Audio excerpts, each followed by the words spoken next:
Rapper Busta Rhymes is facing assault charges in an attack in Brooklyn. Police say the 52-year-old, whose real name is Trevor Smith, punched a man in the face numerous times. Authorities say it started with an argument between the two men. I got a companion autograph and myself. I don't know what Hey, there's children. That's what you want me to do? There's children. I'm not asking you that. I'm asking you about the consideration that you should still have with me as a human being. Everybody knows what a rainbow is, you know what I'm saying? Everybody knows what the sky can bring. It brings rain, it brings the sun. Like, you understand what life is too, you know? So for me to know that you have a great, you know, Raymond Harvey is Busta Rhymes, this is his real name. Something real shady is going on with Busta Rhymes right now. There's major talk that he's trying to quietly distance himself from Diddy. And not just with words, but possibly planning to relocate before Diddy's trial hits on May 1st. It's looking like he's trying to disappear before things blow up. Some reports are saying the feds might even have footage that links Busta to some of the sketchy stuff Diddy's been accused of. His name's been floating around the edges of this mess for a minute. Never front and center, but always nearby like a shadow. And now those whispers about Busta being on the down low are getting louder, with people saying flip mode might have had a whole other meaning. He's always been private about his dating life, like super low-key when it comes to women. Insiders and even former bodyguards claim he used to party heavy with fun boys in exclusive spots, living it up with no care who saw. You talking about Busta Rhymes before? Super zest monster. That's my thing, bro. Like, this has been common knowledge, though. Like, all my promoter homies would always say, man, you know, we gotta bring some, we gotta bring some, what they call them, I'm not gonna say it on here. They call them, fun boys. They'll say, we gotta have some fun boys in the section for Busta. So when Busta popped up defending Diddy, while almost everyone else was either dead silent or slowly backing away, it had folks doing double takes. Especially with these new whispers that Busta might have helped keep certain things under wraps behind the scenes. If any of that dirt gets dragged into the spotlight during Diddy's legal mess, Busta could be looking at serious heat. So now everyone's asking, what does Busta really know? What's he possibly running from? And what actually went down during those late night sessions with Diddy? There's definitely more to the story. Adding fuel to the fire, Busta allegedly got into another scuffle, this time with some random guy. The full details are still fuzzy, but with Diddy's trial creeping up fast, people are starting to wonder, is Busta cracking under the pressure? Some insiders are claiming he's spiraling behind the scenes because he's scared his name might pop up in court, and not in a good way. Let's not forget, Busta already got arrested earlier this year for throwing hands during a heated argument in Brooklyn. Police say the 52-year-old, whose real name is Trevor Smith, punched a man in the face numerous times. Authorities say it started with an argument between the two men last Friday morning in Dumbo. Rhymes was charged with third-degree assault on Tuesday. The victim was treated at the hospital for swelling to the face. Rhymes has not publicly commented on the incident. Things are definitely looking messy, and it's all unfolding fast. Busta's in his 50s and still out here wildin' with that temper. And honestly, it's giving Major Diddy energy. It's starting to feel like these two might have shared way more than just a friendship over the years. And now, fresh reports are claiming that Busta is seriously spiraling, all because Diddy's trial is just around the corner. Word is, he's panicking hard, thinking his name could get tossed right into the legal chaos. Some fans are even convinced that Busta's been sending low-key messages to Diddy through social media. Just a few days ago, he posted on IG with the caption, "The blessings don't stop, so we won't ever stop." Now that got people buzzing.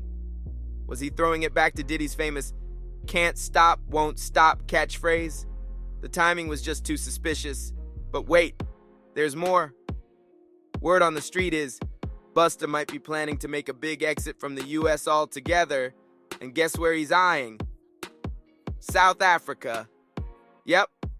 Sources say he's been seriously looking into moving there to ride out the storm until this Diddy drama dies down.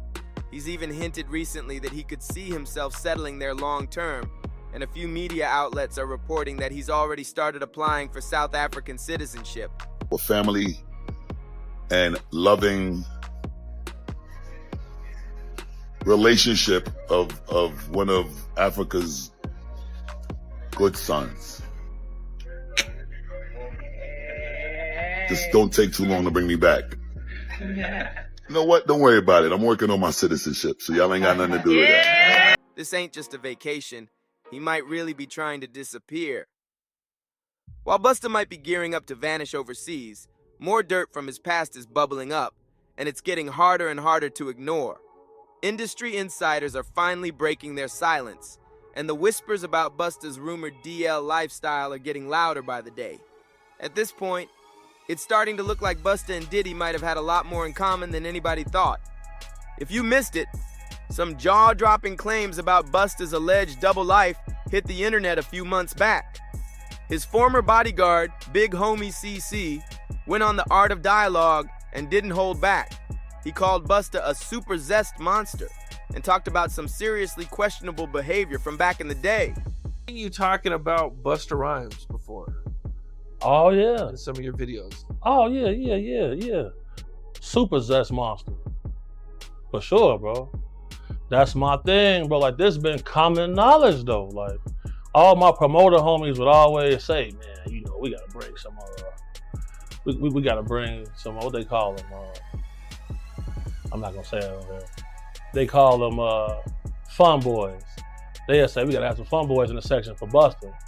Cause you know, I bodyguarded for Ghostface Killer before, you feel me? And being around him, you hear things, you feel me? I'm like, damn. And my auntie like the biggest Busta Rhymes fan, you feel me? Like every cookout she playing it, all his little fast rapping, all of that, him and Craig Mack playing that, bro. According to Big Homie, this wasn't some industry secret. It was something a lot of people already knew about, especially club promoters. He claimed that whenever Busta got booked for an event, promoters were expected to have good-looking young guys waiting in his VIP just to keep him entertained. That kind of setup wasn't accidental. It was planned, like clockwork. But it gets even wilder. Big Homie shared a story about one night at a club with actor and model Don Benjamin and one of Don's friends, who happened to be gay.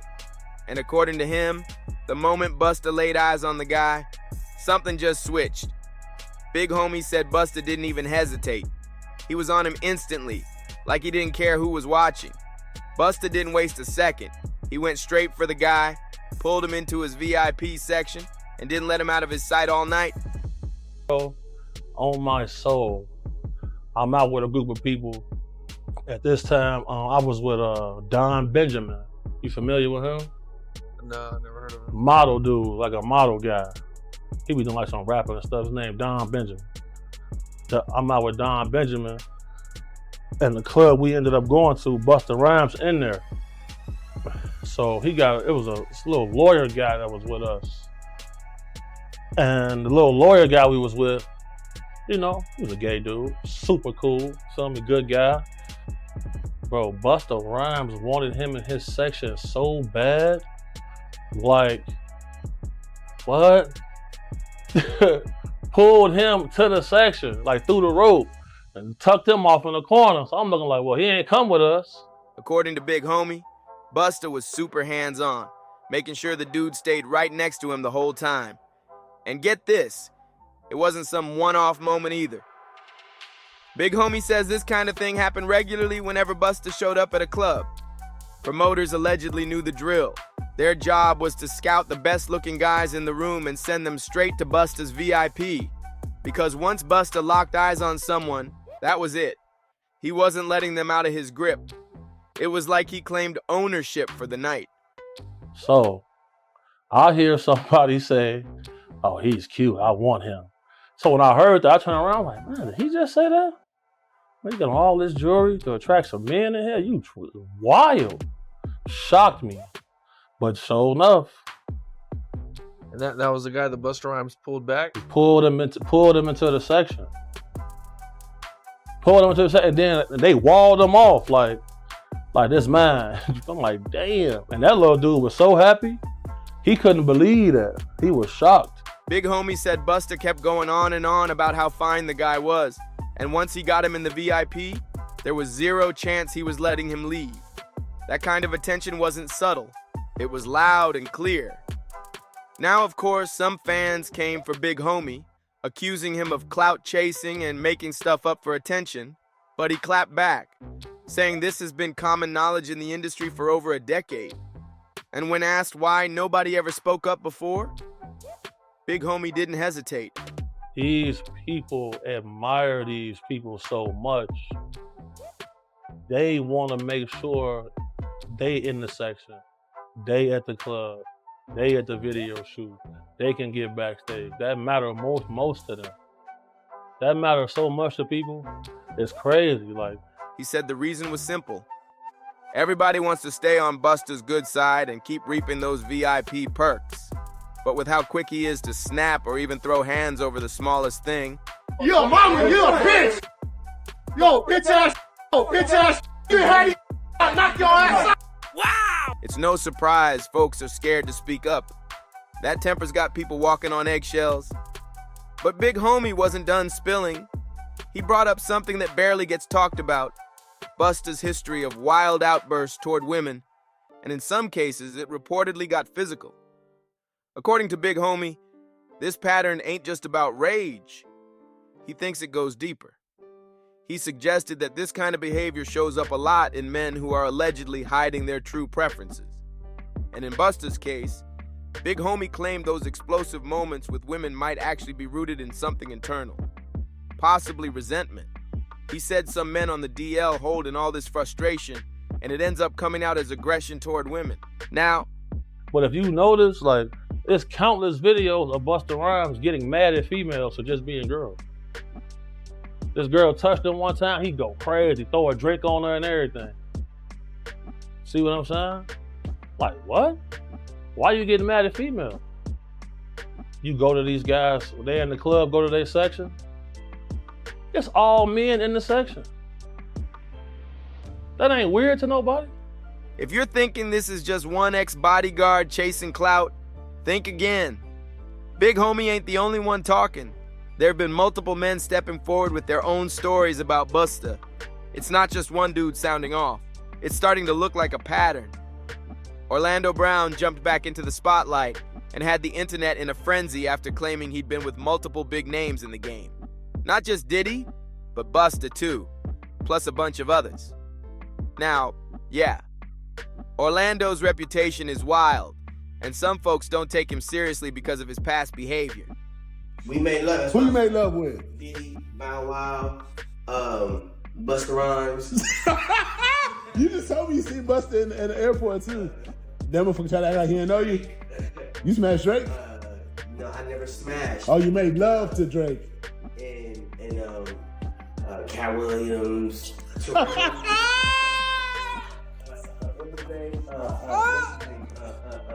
Bro, you smashing a lot of people. But here's the thing. When you go back and watch some of his older videos, he was dropping hints and calling out names way before the Diddy mess exploded. And when it comes to Busta, Orlando Brown didn't hold back. He actually doubled down on his claims recently, saying not only did he have a thing with Busta, but that Busta has an alter ego with a woman's name. Everybody knows what a rainbow is, you know what I'm saying? Everybody knows what the sky can bring. It brings rain, it brings the sun. Like, you understand what life is too, you know? So for me to know that you have a great, you know, Raymona Harvey is Busta Rhymes, this is his real name.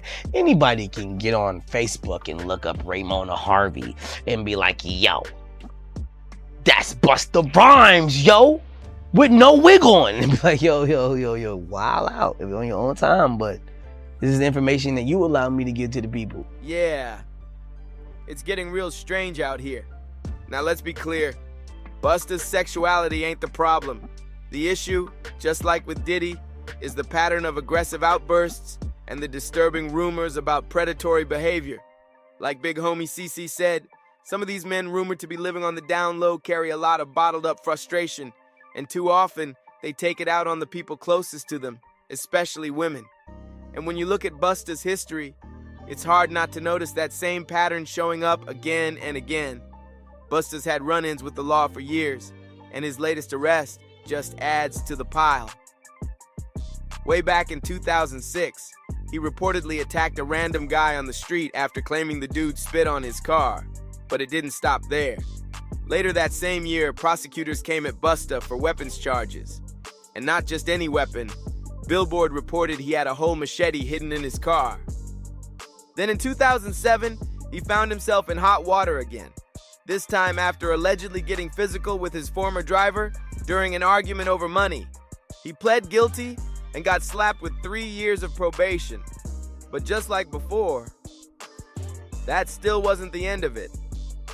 Back in 2009, the New York Post reported that Busta had to shell out $75,000 to a fan after things allegedly got out of hand at one of his shows. According to the fan, Busta lost it. He started throwing water bottles at the guy, and then his bodyguard straight up punched him in the face. And get this, the fan claimed all he did was try to leave the concert early when Busta flipped out and yelled, "I'm not good enough for you?" Yup, that's what the fan said Busta screamed before launching the bottles and letting his security go off.